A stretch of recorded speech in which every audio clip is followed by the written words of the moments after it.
The delightful Days season has been taken over by Team Go Rocket and introduces brand new Shadow Pokemon into the game. And by the end of this video, you'll know exactly which Shadow Pokemon to go after, and you'll know everything the event has to offer and the best tips to help you make the most of it. So the takeover begins on August 11th at 12 AM and ends on the 17th at 11:59 PM local time. But what exactly does this event have to offer? Well, for the bonuses, Team Go Rocket will be appearing more frequently at Pokestops and in balloons. You'll be able to use a Charged TM to remove frustration from your Shadow Pokemon, and Pokemon caught from 1-star or 3-star Shadow Rage during the event will have a wider variance of attack, defense, and HP stats. This generally means they'll have a lower IV floor or no IV floor to help you get PvP IVs. For the first time, you will be able to hatch Shiny Salandit. This Pokemon is in 12km eggs along with these Pokemon currently. There's no word on whether these 12km egg pools will change. And Giovanni will be back with a new Shadow Pokemon. At the start of the event, a new special research will be unlocked, and progressing through it will reward you with a Super Rocket Radar. This can then be used to battle Giovanni, who will have a new lineup including Shadow Giratina, which is catchable but it can't be shiny. This new special research can be claimed until the 2nd of September at 9:59 AM local time, so at least make sure you log in before this time. Do note that if you do have an active Team Go Rocket takeover research that has gone past page 1 of 5, you won't receive the takeover research for this event. But if you complete the old one and get a Super Rocket Radar, you'll still be able to battle Giovanni with the new lineup and get Shadow Giratina. And not only Giovanni, but Team Go Rocket grunts and leaders Sierra, Cliff, and Arlo will be using different Shadow Pokemon, and there will be new Shadow Pokemon debuting: Shadow Staryu, Fletchling, Pikipek, and Grubbin. More on how good these new Shadow Pokemon will be later on in the video. For the Shadow Raids, in 1-star Shadow Raids will be Shadow Bellsprout, Shadow Apom, Shadow Teddiursa, and Shadow Seedar. In 3-star Shadow Raids will be Shadow Girafarig, Absol, and Whirlipede. In 5-star Shadow Raids for the first time will be Shadow Kyogre, and it can be shiny. This Pokemon will be available from August 16th at 6 AM until the 17th at 10 PM local time for a Shadow Raid weekend. And during these 2 days, you will receive an extra daily free raid pass from spinning gyms for a total of 2 for each day. These are in-person raid passes, but do remember Shadow Raids can be remote raided. In regular 5-star raids during the takeover will be Ho-Oh, in Mega Raids will be Mega Slowbro, and Max Trubbish will be in Max Battles. Event-themed field research will be available, rewarding fast TMs, charged TMs, and mysterious components. And there'll be a collection challenge that will get you some XP and a free Rocket Radar. So worth keeping a hold of this free Rocket Radar for when you need to use it for the special research when you have to defeat each of the Team Go Rocket leaders. There will also be a Team Go Rocket box on the web store that'll get you these items for $10. Do note as well, if you are into Go Battle League, that the Pokemon World Championships event and Go Battle Weekend will overlap with this event from the 15th until the 17th. But more on this in another video coming soon, so keep an eye out on the channel. Now for the Team Go Rocket takeover, will any of the Shadow Raid Pokemon be worth raiding? Well, we do have Shadow Teddiursa in 1-star Shadow Raids, and Shadow Ursaluna is ranked 78 in the Master League, so it's not a bad option. Do remember you can use Dawn Wings, Necrozma's Moongeist Beam and Venture Effect to bypass the full moon requirement for the evolution of Ursaring into Ursaluna. The next 2 Pokemon I want to talk about do have potential spoilers attached to them, so please skip ahead to this timestamp if you want to avoid this spoiler. So the other Pokemon that could have relevance from 1-star Shadow Raids is Shadow Bellsprout, and this is because there has been a leak that says Victory Bell could be getting a Mega Evolution for Pokemon Legends ZA. If this is true, getting high IV Shadow Bellsprout for purification for eventual Mega Evolution could be a good idea. Also, Scolipede does look like it will be getting a Mega as well, so it might be worth picking up Shadow Whirlipede for the same reason. Shadow Scolipede is also the 10th best Poison type attacker with Poison Jab and Sludge Bomb. Do note that this information is leaked, so it's not confirmed, it could be incorrect, and it is subject to change. Shadow Girafarig is in raids, and it does have an evolution for Rigarath that will be coming in the future that may have some relevance. Shadow Absol is also a decent one to pick up because it does have access to Brutal Swing now through Elite Charge TM, making it the 10th best Dark type attacker. And the best Pokemon to raid that should be a priority is Shadow Kyogre. This Pokemon is the best non-Mega Water type attacker, so well worth getting it to fill out your Water type raid team. It's also ranked 93 in the Master League, but ranked higher as a non-Shadow, so if you do get a high IV Shadow, you do have the option of purifying it, which does add 2 IVs to each stat, so you might be able to reach the hundo that way. You could also use a purified Kyogre for Primal Reversion, and Primal Kyogre is the best Water type attacker in the game. Shadow Kyogre will have a raid CP of 54,411, and the 100% IVs are 2351 and 2939 boosted in rainy weather. It is a Water type, therefore it is weak to Electric and Grass type attacks. The best counters are Mega Sceptile, Kartana, Shadow Raikou, Mega Venusaur, Xurkitree, Zarude, Zekrom, Shadow Electivire, Shadow Venusaur, and Shadow Sceptile. And for budget counters which are generally easier to obtain and to power up, I would recommend Meowscarada, Magnezone, Roserade, Rillaboom, Electivire, and Tangrowth. This raid will actually be a pretty tough one. I would recommend at least 4 or 5 trainers, but it could be done less if your team manages to use 8 purified gems to subdue it when it enrages. If you didn't know, Shadow Raid bosses 3-star and above enrage at around 60 60% HP left. This drastically increases their damage output and their defenses, and although these Pokemon will naturally subdue and lose this buff when they get to 15% HP left, the raid will become a lot more difficult during this time, especially if you don't have many players. However, you can use 8 Purified Gems to subdue the boss faster. This is 8 Purified Gems across all players in the raid, and note that you can only use 5 Purified Gems per person per raid. And because of their activation time, it's a lot better if multiple people use these Purified Gems instead of just 2 people. And you can get these Purified Gems by combining 4 Shadow Shards that you get from beating Team Go Rocket Grunts, Leaders, Giovanni, or Shadow Raids. And also remember to party up to use Party Power if you can, because it will make the raid a lot easier. And for the regular raids, we have Ho-Oh returning, and if you are one of the few that managed to get an Apex Ho-Oh, this will be good candy to power that up, because it is the 8th best fire type attacker with Incinerate and Sacred Fire Plus. Regular Ho-Oh, however, is ranked 21 in the Master League. Do know it won't get Sacred Fire when caught from these raids, so you will need to use an Elite Charge TM to get it. Ho-Oh does have a raid CP of 50,064, and the 100%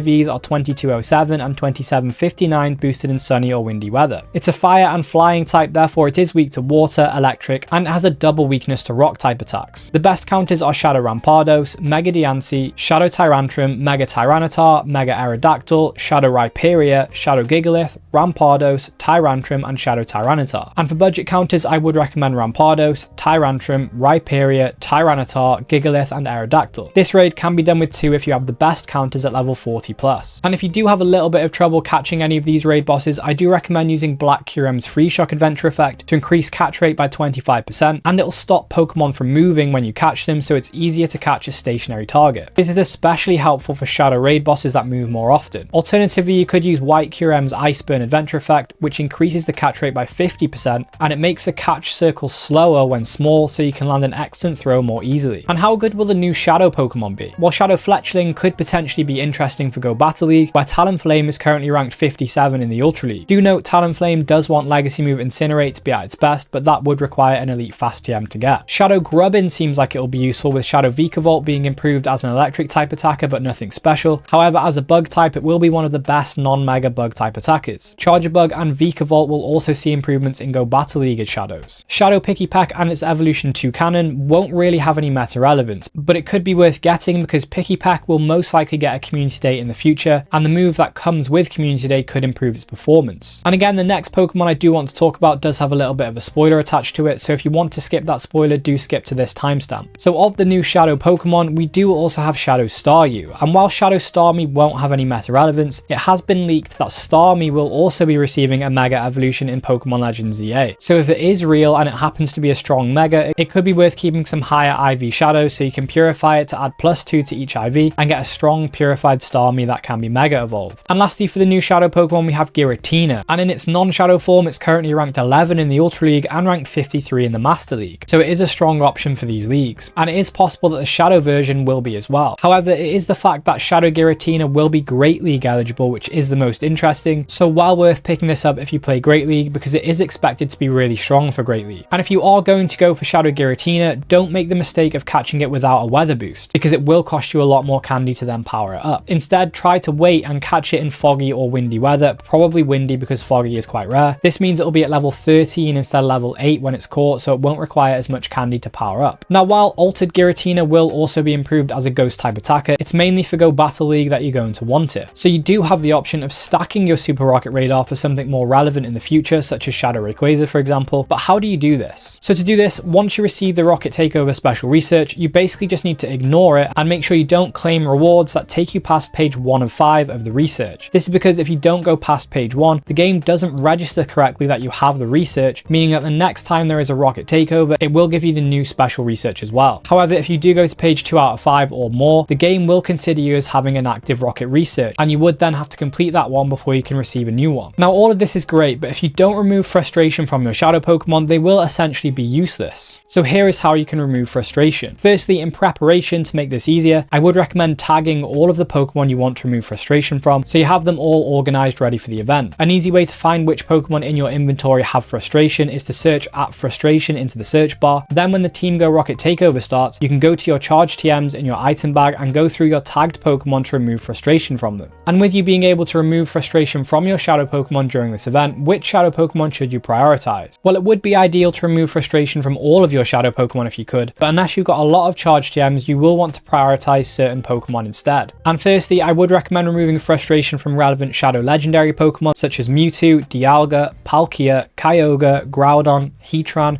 Raikou, Moltres, and Ho-Oh for example. And then for raid attackers, I would recommend Pokemon such as Shadow Salamence, Conkeldurr, Chandelure, Garchomp, Excadrill, Rampardos, Rhyperior, Weavile, Mamoswine, Gengar, Metagross, Magnezone, and Tyranitar, etc. And for Go Battle League, I would recommend Pokemon like Gligar, Jumpluff, Dusknoir, Samurott, Annihilate, Sableye, Diggersby, Feraligatr, Quagsire, Forretress, Lapras, Grumpig, Galarian Weezing, Malamar, Palkia, Heatran, Rhyperior, Ho-Oh, Groudon, and Dragonite, etc. And with that said, how can you get more Charged TMs to remove frustration from more Pokemon? Well, there are a few ways you can get them. So firstly, and probably the best way, is getting them from raids. You can get them from 3-star raids and above. And I believe tier 3 and mega raids do get you at least 1 Charged TM per raid. You can also get them from Go Battle League win rewards, trainer battles with friends, and occasionally through special research and timed research, etc. But generally, raids and Go Battle League are going to be the best ways to get them. I do also want to quickly add that with Team Go Rocket changing up their Pokemon for this event, I would recommend picking up the following Pokemon from leaders before this happens. Firstly, Cliff currently has Shadow Gibble. This Pokemon is well worth picking up before this event goes live because Shadow Garchomp is the 7th best Dragon type attacker with Dragon Tail and Outrage, and it's the 4th best ground type with Mudshot and Legacy Move Earth Power. You could also purify one for Mega Garchomp if you wanted to because it is the 2nd best Dragon type and the 2nd best ground type with the same movesets. Garchomp is also ranked 72 in the Master League. And Giovanni currently has Shadow Dialga, which would be an option to pick up because it is ranked 67 in the Master League and it's the 5th best Steel type attacker with Metal Claw and Iron Head. It's also the 10th best Dragon type attacker with Dragon Breath and Draco Meteor. And there are a lot of great Shadow Pokemon that you can get from Grunts as well, but the Grunt lineups don't historically change that much, so a lot of the Pokemon you may want probably will still be there after the rotation. Now for whichever Pokemon you do decide to focus on during this event, how can you maximize candy for them? Well, you can always use Peanut Berries when catching them, and you can Mega Evolve a Pokemon that shares a type with a Pokemon you're catching to increase the amount of candy, Candy XL, and XP per catch. I would recommend Mega Evolving a Ghost or a Dragon type when catching your Shadow Giratina from Giovanni, so Charizard X, Gengar, Ampharos, Sceptile, Sableye, Altaria, Banette, Salamence, Latios, Latias, Rayquaza, or Garchomp. And when catching Shadow Kyogre, it's worth having a Water type Mega Evolved, so Blastoise, Slowbro, Gyarados, Swampert, or you could revert Kyogre itself. And remember to Mega Evolve whichever of these you have at the max Mega level to get more candy, XP, and chance for Candy XL. And as it does require 35 platinum medals to get to level 49, here are some medals that are worth focusing on during this event in particular. So with Team Go Rocket having an increased presence during this event, it's a good chance to work on your Platinum Hero and Purifier medals. And with another Super Rocket Radar being available, this can help you with your Ultra Hero medal. And if you want to know what else is going on in August in Pokemon Go, then I recommend checking out these videos on the screen next.